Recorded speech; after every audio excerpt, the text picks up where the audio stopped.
Welcome to the Business Power Hour with Lisa and the Music Man. Live from Studio C at media stations in Bohemia, New York. We're on. And good evening, everybody, and welcome to the Business Power Hour with Lisa and the Music Man. The lovely young lady sitting, is she sitting there? Yes, she's there with her glasses on.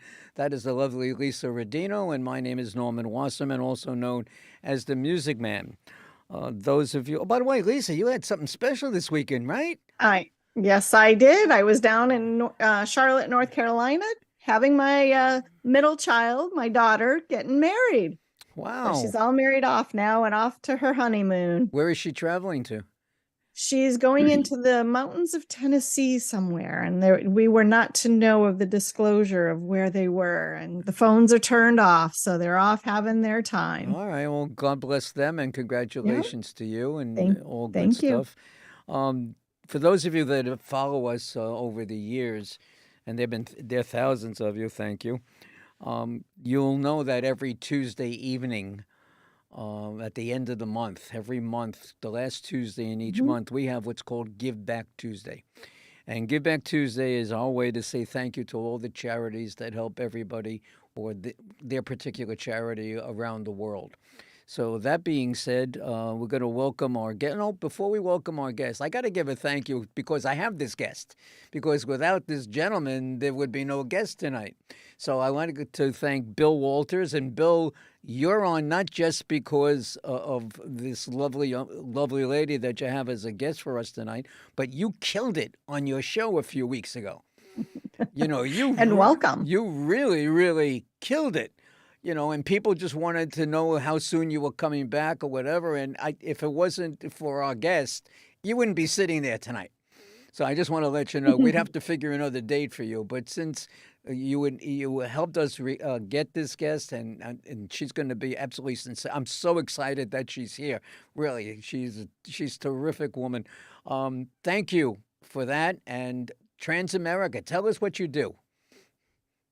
So I help young families get peace of mind by protecting their assets or their children. And I specialize in helping parents with special needs children fund their trusts and get organized and get the help that they need and deserve. You do more than that. You're also very involved with a lot of charities, and you help charities raise money and such. And that's what you and I, in addition to the TV show, have in common.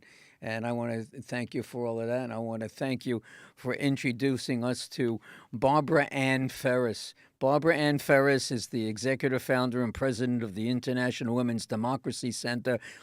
That's a tongue twister. In the Washington, D.C. Barbara, welcome. Yes. Welcome to our show this evening. Yes, thank welcome. you so much. So much Yes. for being here.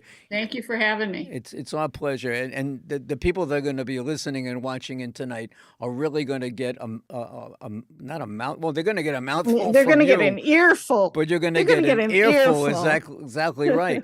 First of all, Yes. if you can explain to us, what is the International Women's Democracy Center and what is it all about?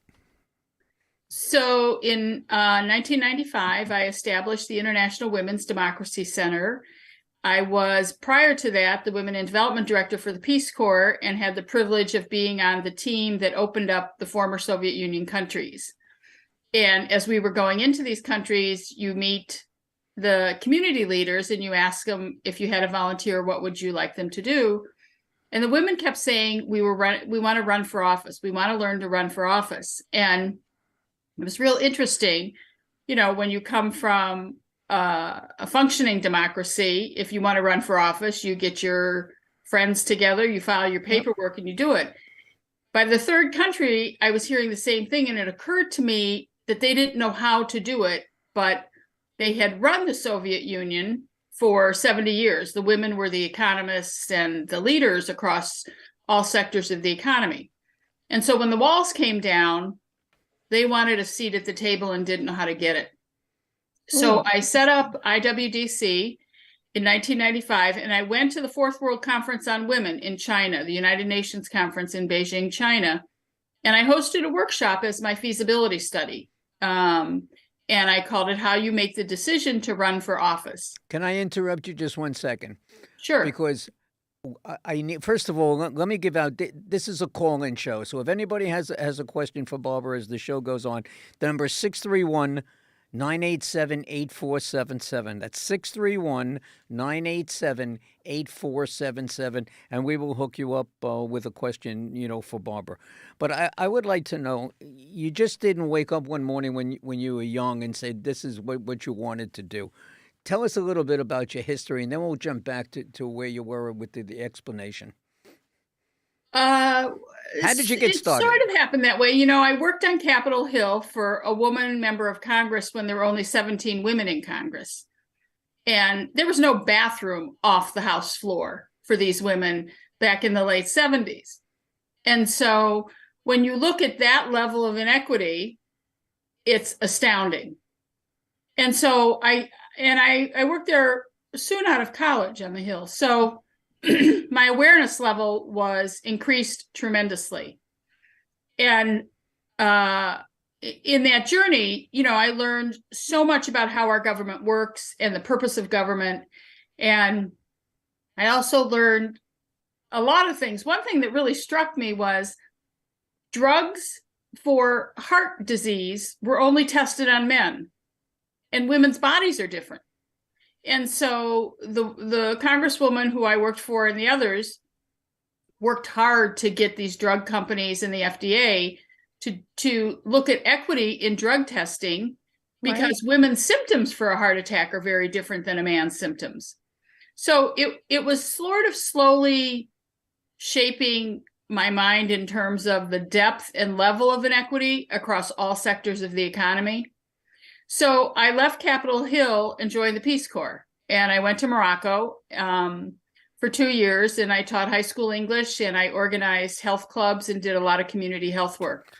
And then I came back and did my master's degree at American University and continued to do consulting work in Africa until I took the job at Peace Corps. And so after 5 years at Peace Corps, I set up my own nonprofit and went to the United Nations Fourth World Conference in China. What was the nonprofit for? Our mission is to strengthen women's global leadership. So what does it take to do that? And it's with a focus on increasing women's participation in politics, policy, and decision-making within their own governments. And so we do workshops. We're a global training center, and we train women how to run for office. Here's how you run a campaign. Here's how you make the decision to run for office. What do you do after you decide you're going to run for office? Who do you research? So you're giving them tools and skills. This tools and skills and the step-by-step process of what's needed. Do you really want to go this route? What is your expected outcome? Things like that. And what are the cultural challenges you have? Right. Who were some of the people? If you're in a Muslim country and they have elections, how's that going to fly? Right. Are you going to be able to serve? If you're in a country with 9 political parties, ooh, and you don't have access to radio or television because you're not the ruling party, how do you get your message out? So we do a lot of cross-cultural learning. How many languages do you speak? Culturally, and the ways culturally that you can communicate with your voter. Barbara, how many languages do you speak? 4. 4. And the politicians that you've helped in the United States, can you mention any names people that you've worked with? We don't work with politicians. But you have been involved with politicians over your time, I would imagine. Oh, often. Right. Okay. Yeah. I mean, I've worked with Congresswoman Carolyn Maloney from New York, right, who led one of our programs. After the Good Friday agreements were signed, I went to Belfast and worked with women leaders there for 6 years. And we created a program called the Community Advocate Mentor Program, where women leaders from Northern Ireland came to the U.S. for 2 weeks of training and were partnered with a lobbyist and a member of Congress to take from our system pieces that would be applicable to them as they formed their new government. And Congresswoman Carolyn Maloney led the way on that. And she recruited other members of Congress to join us. It was an extraordinary program. And then that program evolved for 5 years. And 2 women from Northern Ireland actually went to a peace conference in West Bank, Gaza. And so the next 3 years of the program, we brought Israeli and Palestinian women to DC, and they shadowed members of Congress and lobbyists.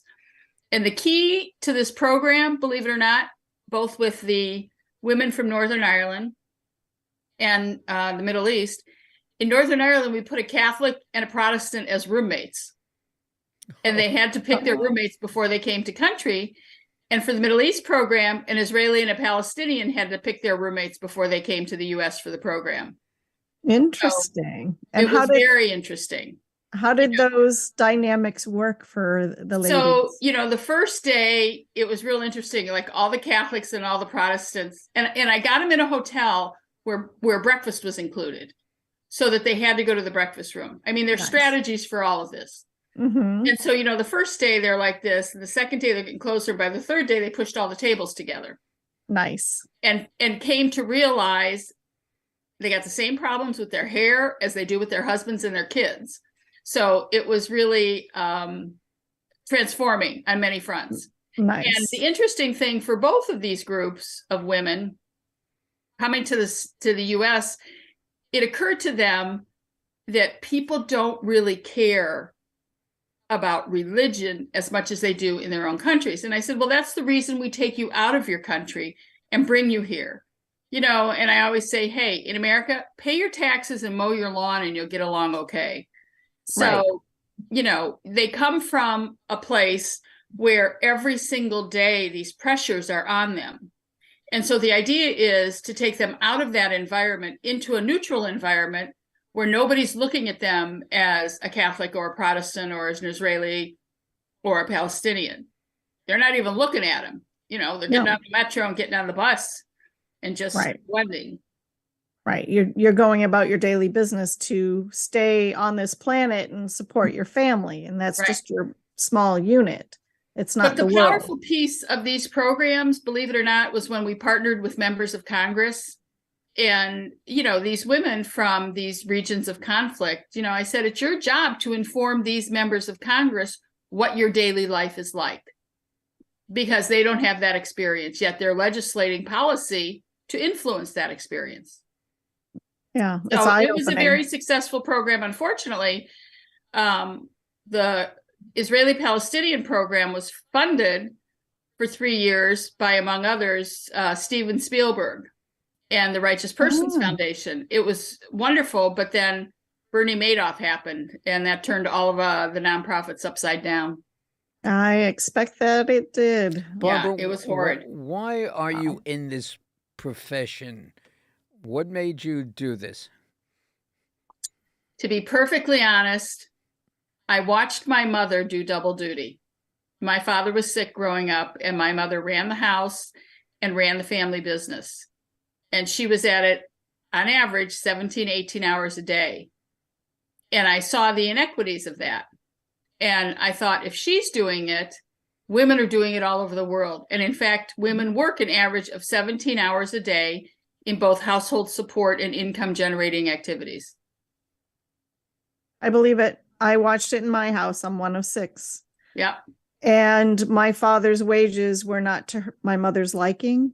And in the 50s and 60s, my mother was gathering the kids' bank savings and buying real estate to invest and take in tenants because she had a workforce.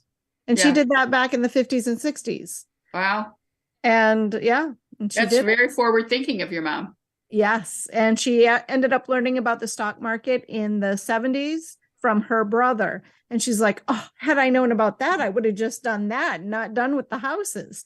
But she got a nice accumulation of some funds and started distributing them to the kids, which there's 6 of us, every few years so that she wouldn't have to pay too much for them. But Lisa, those were the days in the 70s where women couldn't sign for a mortgage. Right. Well, she, in the 40s, when my father went to war, which she made it to 100. and we just lost her 2 years ago.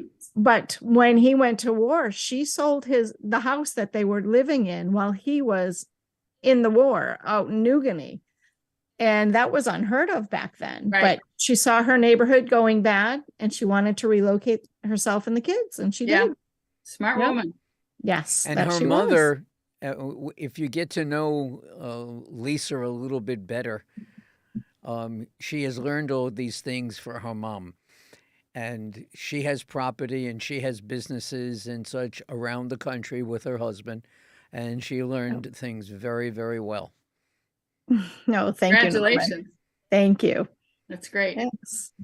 So tell us more about you. What, share with the audience an interesting story that you've come across. So we were in Turkey doing workshops, training women how to run for office. And, oftentimes in emerging democracies, women work in political parties, but they never lead the political party. They just don't.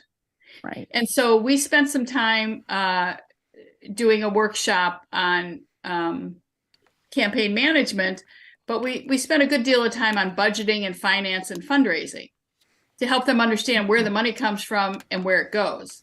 Right. And we finished the workshop, and this woman stood up and said, I finally understand the money. I'm going to run to be the party leader. And Very she did, nice. and she won. It was great. Awesome. That's incredible. Yeah. Very nice. So, and then we worked in Botswana, and we partner with established local organizations. So we partnered with the National Women's Association in Gaborone, and there's 9 political parties there. So, you have to navigate this, and we don't work with political parties for the exact reason democracies aren't that well developed, and parties don't work alongside each other. I mean, we barely do here, and there's only 2 parties. So when you work with the National Women's Association, it benefits everyone. It's for the greater good of women and their families. Right. And so we set up a campaign management training. We worked with local trainers. We did it in local language, Setswana. And for all of our workshop participants, we make them agree to take what they learned and go back to their communities and train 25 women. Ooh. So we do the workshop. We provide them with the tools and skills on how you run a campaign, from how you make the decision to run, how to do research, how to present yourself as a candidate, how to write a press release, how do you do media outreach and communications when you don't have access to television or radio? What are the traditional ways in this particular culture that you communicate? How do you get out the vote? How do you approach the voter? How do you know where the voter is? What are the requirements in your country to register to run for office? Is there a fee? What's the timeline? Many countries you can't campaign on the day of election, which is a really great idea. Yes. So we go through this whole training, and then we spend a half a day training the workshop participants how to train others, so that they take all their materials back to their own communities, and they're well prepared to not only learn the tools and skills that we give them, but to share it with others, because our focus is really to build capacity. Barbara, are there set times during the course of the year where you hold these seminars or training courses? No, it really depends, Norman, on the election cycles in the countries where we work. So if people, and most places, election cycles are every 5 years. So if people want to become part of the organization and be trained by you and your staff, what do they have to do? So send us an email at info@iwdc.org, and we'll form a partnership. We do have a program in the United States called the Pipeline Project. Could you just repeat that again so people can write it down? info@iwdc.org.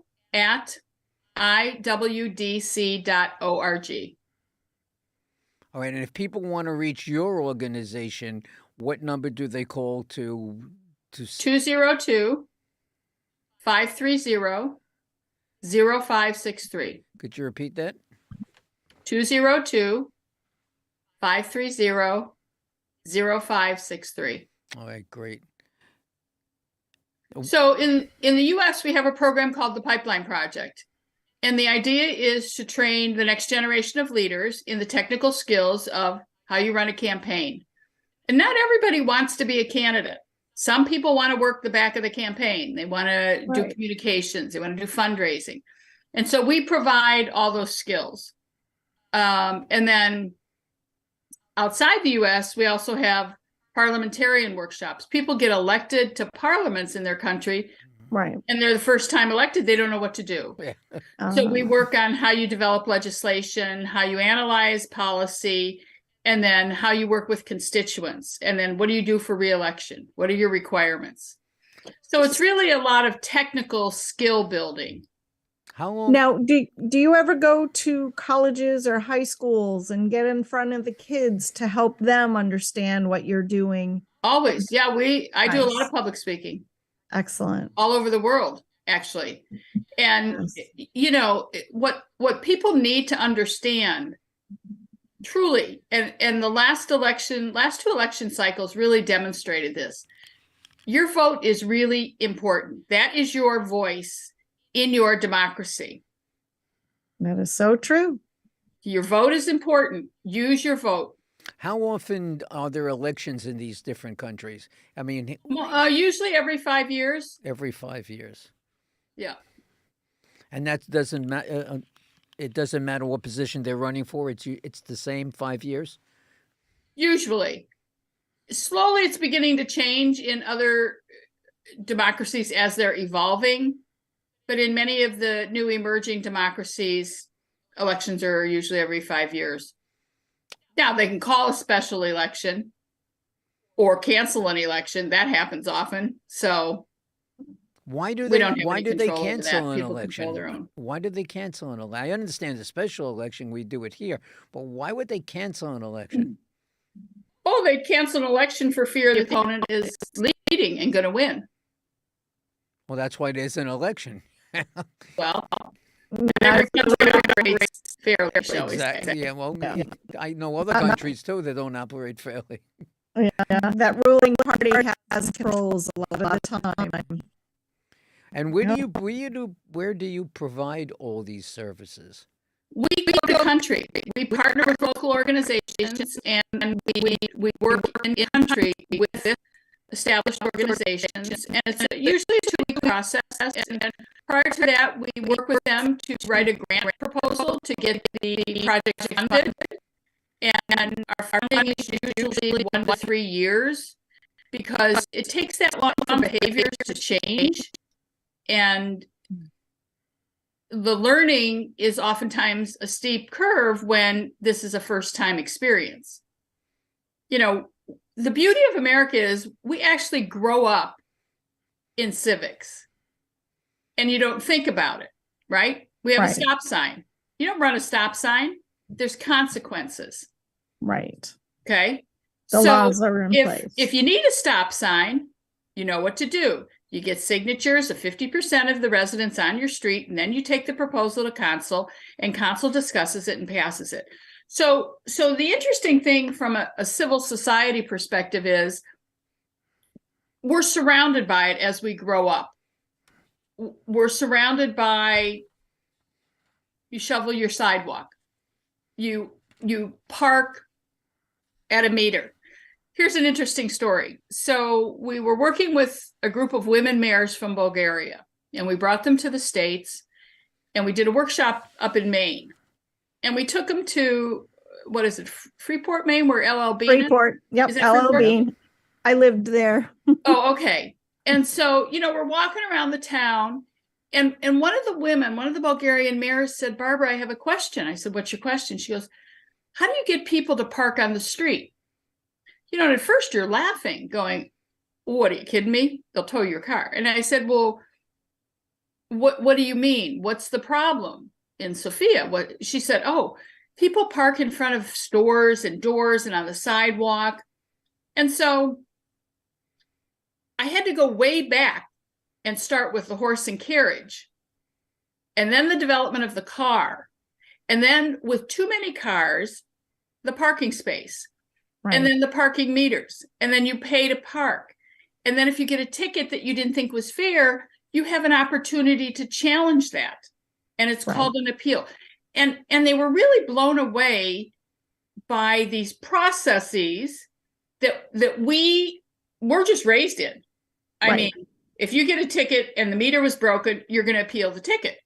You're not going to pay a $50 ticket. But what's inherent in us is not so in many other places.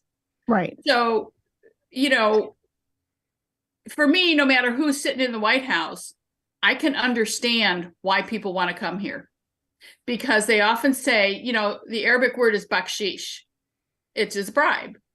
And when I would do a lot of work with refugees and immigrants, and I always say, what is it that you like about America? And they go, if you go to the store or the motor vehicle to get your license, the price of the license is on the wall, and that's the price you pay. Right. You don't have to pay more. There's no bribing. There's no bakshish. You pay the $35 or $50 and you get it and you walk out the door. Right. But again, we don't think in those terms. Right. Now you just do it online. You're done. You get it in the mail. You put your sticker on your car and you go your way. Right. And the parking situation. Yes. How many in New York are double and triple parking, causing traffic jams? But that doesn't last long when the authorities are nearby. Right. Yep. So it's a bigger picture in terms of what we do from a training perspective. And it's helping people look at policies that impact daily life. And if you're going to run for office, for elected office, you know, that's the question. Why are you running? And that goes back to the reason, you know, men often run for elected office because they believe power is owed to them. And women run for elected office because they want to change things in their community. And I think I mentioned that, you know, Barbara Roberts, who rose to be governor of Oregon, was a great example. She had a son with special needs and wanted him to have a little more attention at school, and they ignored her wishes. She got so mad, she ran for local council or PTA and continued to fight on behalf of her son because there were others in the same position. Right. She kept getting ignored, and she ran for state house, state senate, lieutenant governor. She just ran for governor and won. And she was one of the best governors Oregon had. But it goes to the point that most of the time, historically, women have run for office to change situations. To fill a need. Yeah. And the Interparliamentary Union took a look at quota systems. We don't have quota systems here. A lot of countries have quota systems that say 30% of your elected bodies must be women. So they looked at the local councils in India with a quota system. And they did a survey of women who have been in office for 5 years, where there was 30% on the councils. And what they discovered were that services were getting delivered, budgets were getting balanced, and corruption was decreasing. So it was real interesting from the perspective of how women govern. Right. And how they come to solutions with a completely different set of eyes. Because women work 17 hours a day in household support and income generating activities. Right. So, yeah. Okay, what we're going to do right now is we're going to take a short break so we can pay our bills here. And we're going to be right back with the Business Power Hour with Lisa and the Music Man and our special guest, Ms. Barbara Ferris. Good evening, everybody, and welcome to Friend Entertainment USA. My name is Norman Wasserman. I am also known as the Music Man. Let me just tell you a little bit about Friend Entertainment. We put on concerts for charities, and we do that everywhere from New York to Las Vegas. We do R&B, Motown, rock and roll, jazz, whatever it is that you wish. Friend Entertainment will deliver the best of the best for you and your charity. Here are some of the names of the talent that have performed with us on our stage. Stevie Wonder, Tina Turner, The Temptations, Earth, Wind and Fire, the one and only ELO, Elton John himself, Kool and the Gang, and the fabulous Donna Summer. Go to our website, friendentusa.com.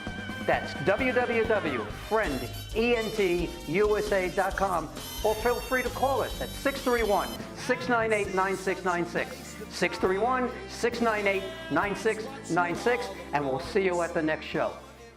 My name is Lisa Rodino. I am a commercial loan advisor and broker. Have you been finding that your business's cash flow is not where you need it to be? Have you found yourself taking from your personal accounts to meet your business's obligations? Have you found that those quick solutions of quick money are starting to get awfully expensive? My job is to find the right funding products for my clients so they can get back to working in their business and give me the task of finding the best options for their situation. Give us a call today to learn more. 516-268-0350. Hi, everybody. My name is Norman Wasserman, and next to me is Lisa Rodino. Lisa and I host a TV podcast show called The Business Power Hour with Lisa and the Music Man. So what does the Business Power Hour do? We are here to talk about you and your business. We will put you on air for 1 hour to highlight your business in front of thousands of viewers worldwide, helping you generate more leads to grow your business. And we do this every Tuesday night at 7 p.m. right here. What are you doing? I'm keeping you on point.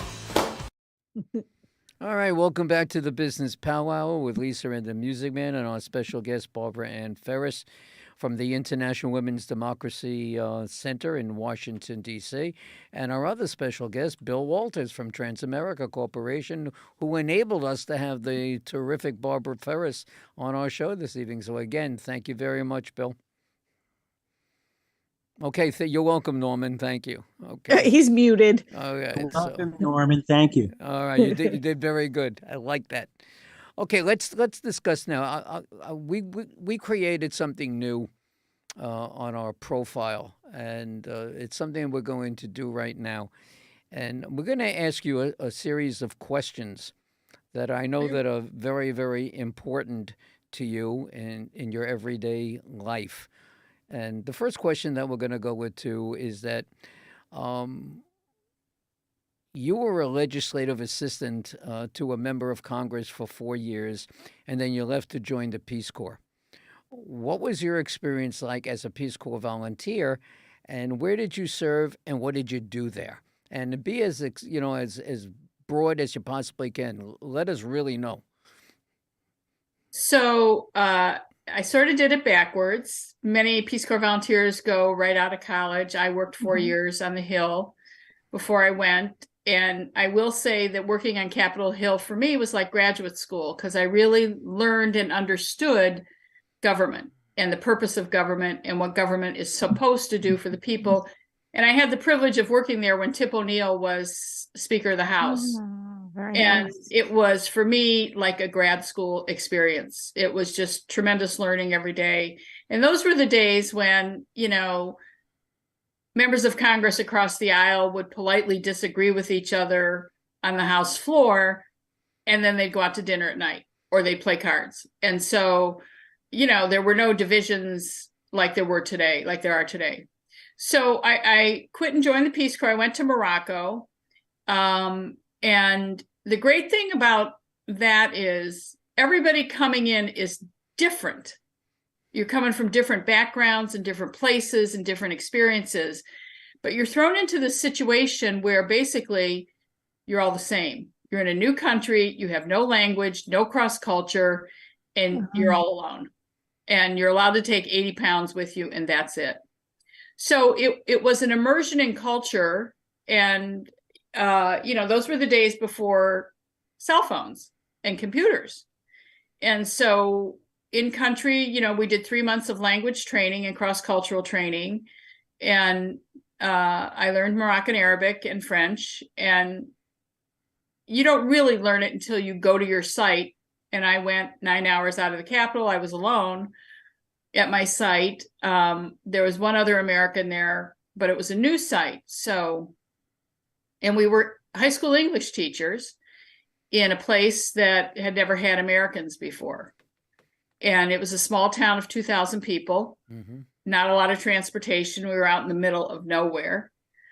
And so it's a journey, it's a personal journey, because you start out with a sense of altruism and you end up learning more and getting more than you can give, because it forces you in a great way to look at a situation where people don't have nearly what we have in the United States. And you learn, what do I want as opposed to what do I need? And so it's a really great journey. The other piece is you're thrown in with other Americans that are not like you, but obviously they're like you for the adventure and the experience. And at first you go, oh, I would never be friends with these people in America. It's just so strange. That's right. But it forces you to come together and appreciate differences. And you essentially become family with the people you serve. Because there are days where if you speak one more word of Arabic, you're going to lose it. Oh no. You know? Yes. But culturally, Morocco was exquisite. The food was great. We lived our lives according to fruits in season, and I hiked most of the mountains. But, you know, the beauty is we ate every day, no preservatives at all. Nice. That's really the case of most developing countries.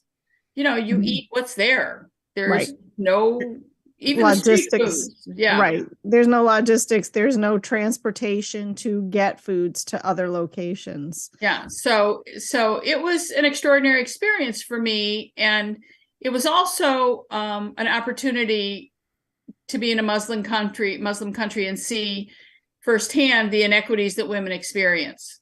Right. So it was a good learning lesson for me.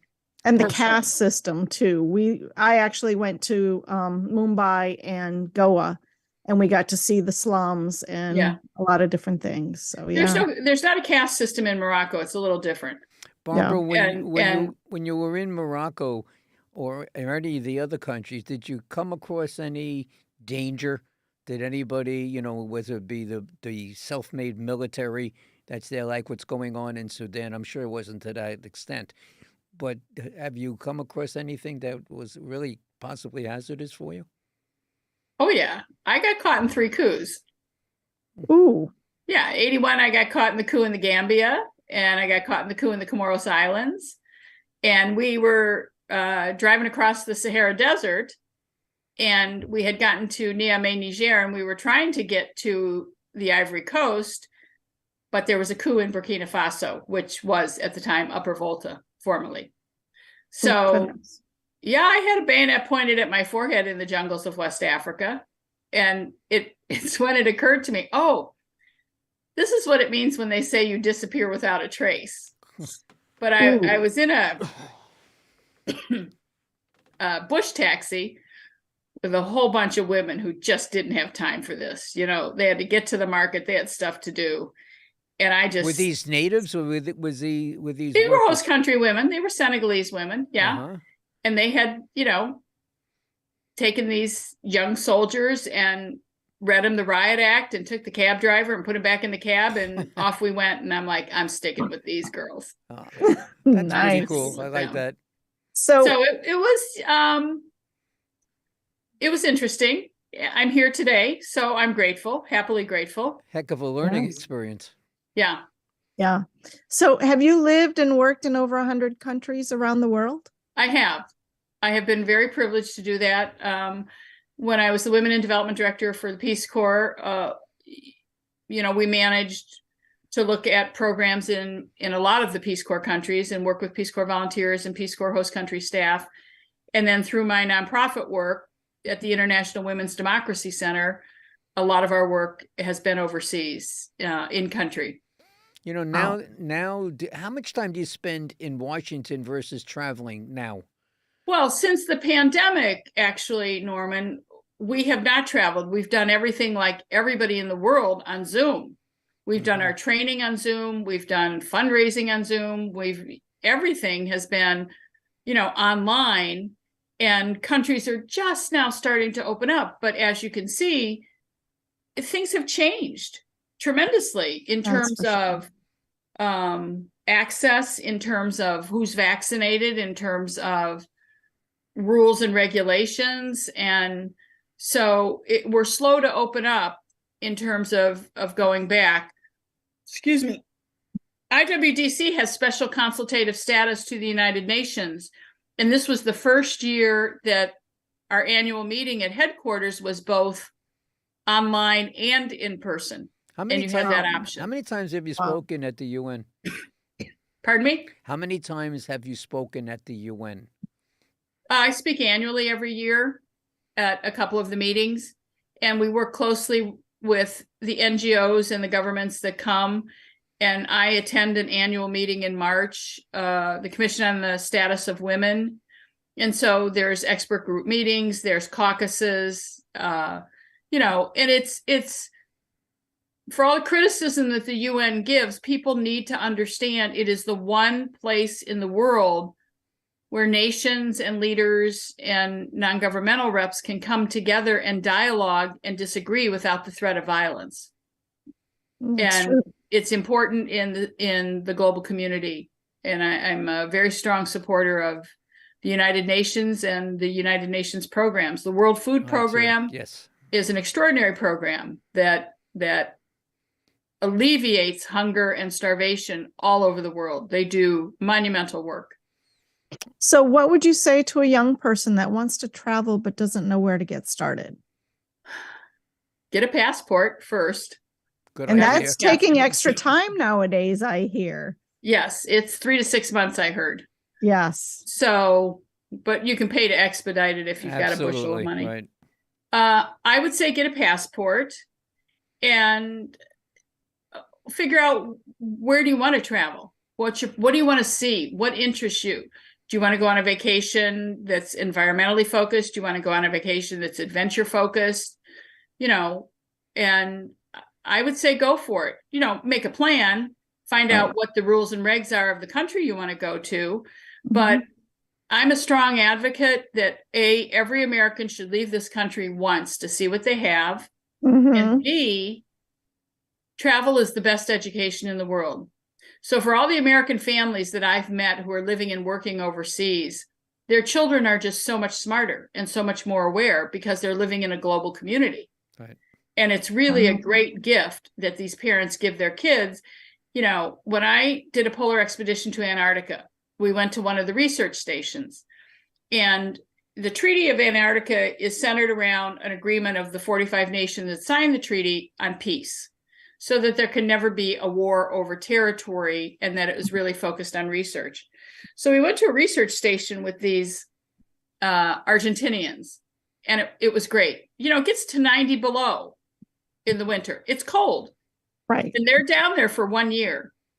But it was so great. We talked to the young kids, and they were just so typically teenagers. So how do you like living in Antarctica with your parents who are doing research? And they're like, we hate it. We miss our friends. Typical teenagers. But they had internet access and, Zoom and everything. But and it was very instructive for me to have that opportunity to go to Antarctica and to have that experience of being on that continent. It was really mind-blowing. The next question that I'm going to ask you is a great question for me to go to you. You ran for Congress. I did. Right. And you traveled around with First Lady Hillary Clinton when she was leading women in democracy conferences around the world. I did. What would you say to women who are thinking of running for elected office but might be kind of like reluctant or think that they don't have the right training to do them? Look, you got to get started doing something first. You can't be an expert in everything that you do from the get-go. So you need to learn. How would you answer those questions? Well, with all due respect, Norman, no man ever went to training to learn to run for office. They just ran because they believed power was owed to them. Exactly. So to any woman, I would say, do it. And it's not easy. It's a full-time job. And if you're going to put yourself out in the public, then you have to be prepared to deal as a public figure. But it's an extraordinary experience, an extraordinary experience. And if you're committed to the concept of public service, it's a very joyful thing. It's a hard thing.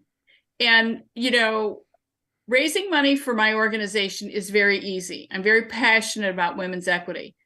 Raising money for yourself running for Congress is a whole different ballgame.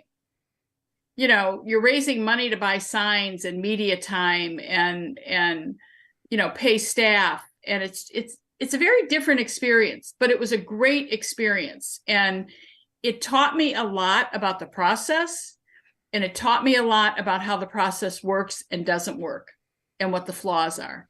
How was But it for any woman that is thinking of it, I would strongly 100% encourage you to do it. Send me a note. I'll tell you how to do it. How was working with Hillary? Oh, it was extraordinary. Extraordinary. She's hilarious. She has a great sense of humor. Does, right. She's smarter than all of them. All of them. And that's the thing that everybody was, you know, the men got really afraid of. She Yes. came in to fix healthcare, and they were just all too scared. She's got a brilliant, brilliant mind, but she's also very caring. And she pays close attention to her staff and her team. I was one of 30 people that was invited to travel with her. And, you know, as I say, not because we shop at TJ Maxx, but because of the work that I do. And she's so extraordinary. We did 3 fundraisers with her. And she gets out of that car and meets me. And she is so informed. So informed.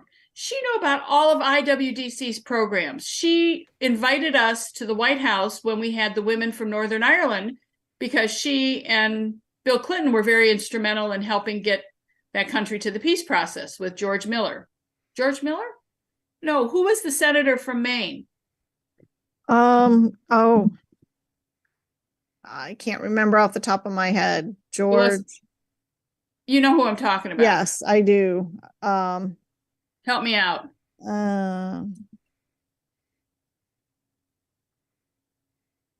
McGovern? No, No, that's Maine. No. U.S. Senator from Maine. You mean is he currently in office? No. no. But he was look up the special consul to the Northern Ireland peace agreement. I don't remember who it was, but while you're looking, it was an absolute joy to have the privilege. And she generously offered to do fundraisers for IWDC. And let me tell you, you raise $250,000 in a day because everybody wants to show up. It was wonderful. And she's very gracious. And they want to be in her presence. They want to feel it. Yeah. She's really, really, really a brilliant woman with a very gifted mind and a very generous heart. You know, and the sad thing is, some of the opposition spent a decade painting her as someone she is absolutely not. Exactly. That was George terrible. Mitchell. George Mitchell, correct. Thank you very much. Yes, you're welcome. Yeah, I knew that. I just wanted to find out if you guys could figure it out. Yeah. Hey, referencing, you know, I learned library skills way back when. Now we have it electronically, right? There you go. Tell me how the pandemic affected your organization. So, you know, like everybody, I was actually on my way to the UN when I got an email saying everything's been canceled. It was March 12th or 13th. I had a train ticket and was like, what? I had a wedding. So, you know, we sort of hunkered down, and then I had the really great privilege and fortune to bubble with 6 families in the neighborhood. So we all had dinner together and did puzzles together and tried to figure out what to do. And then I started to do volunteer work. And I was a grocery getter for our mutual aid organization, which is just a local organization of neighbors helping neighbors. And I'd get up at 7 in the morning and go grocery shopping because they had that window of 7 to 9. And then I would deliver groceries right out of the trunk. So I would call people that needed groceries and they would just come out and get it. No touching, no anything. And then that evolved into co-founding a pantry, Feed the Family Pantry in DC, so that we could reach a greater number of people. And now Feed the Family Pantry is expanding its reach, and we are working with the Village Movement to provide food boxes, because the issue of food insecurity among seniors is at 12%. Oh, and goodness. that's really scary. And you think about it, and people are living on fixed incomes, Right. but their taxes are going up, their insurance is going up, and their food costs Right. are going up, and they're still living on fixed incomes. And then also during that time, we worked very closely, as we have done for 30 years through our Welcome Refugee program. When Kabul fell, we were in the middle of helping arriving Afghan refugees get settled in DC. So we have a really big team of volunteers, and we got apartments, we furnished apartments, we got driver's license, helped them get driver's license, helped them buy cars, get them signed up for ESL, get the kids vaccinated, get them in school, clothes, every single thing you could think of for people who escaped a war with nothing but the clothes on their back and walked away from everything they knew and had and owned, knowing they could never go back. And that emotional trauma is pretty heavy. Mm-hmm. Coming to a place where you don't have language skills and you're told to function in 3 months. So my Peace Corps experience, over the years has really prepared me for that. And so I was very well prepared to manage 300 volunteers and put them in teams to take a family and making them understand this is not one and done. This is your family. They're having Thanksgiving and Easter and Christmas and Passover with you for the rest of your life. Right. And you're going to their Eid Mubarak and everything else. Right. So it's been a great journey. It's been a challenging journey. A lot of the Afghan refugees are struggling across the country to get on solid ground, but there's also extraordinary volunteers helping. Barbara, have you had a chance or in your travels to go to Ukraine since? I have not been to Ukraine. Okay. So Barbara, you mentioned about help. Could you give your phone number for anyone that is interested in working with you? Sure. 202 530 0563. Okay. And one more time in case anyone missed it. 202 530 0563. Excellent. Now, if people want to make a donation to you, or well, better yet, before we get to the donations, do you have any special events coming up for the general public? For women? We have on our website, iwdc.org, global gifts. And we are highlighting handmade baskets and hummingbirds, beaded hummingbirds from the women in Guatemala at Lake Atelan. And, when the pandemic happened, their tourism industry was shut down. And these women really struggled because they depended on the sale of hummingbirds to pay for school fees and medicines and seeds for their gardens. So that and many other things are featured on our website, Global Gifts. So if you go to iwdc.org, and you can shop, and we keep, people donate things so that we add to it every day. Nice. Yeah. Thank you. How many people work in your office in Washington? We have 4 staff here. And, there was a time, Norman, when we had a multi-million-dollar budget and a huge staff. And I decided about 15 years ago that really our mission is to build the capacity of our partners and our organizations that we work with. So we downsized considerably and began to build the capacities of our overseas teams.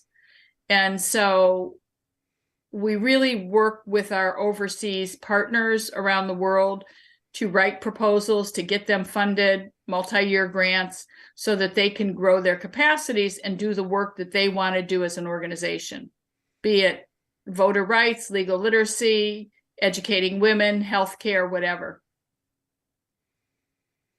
I can't get over you do all of this with 4 people locally.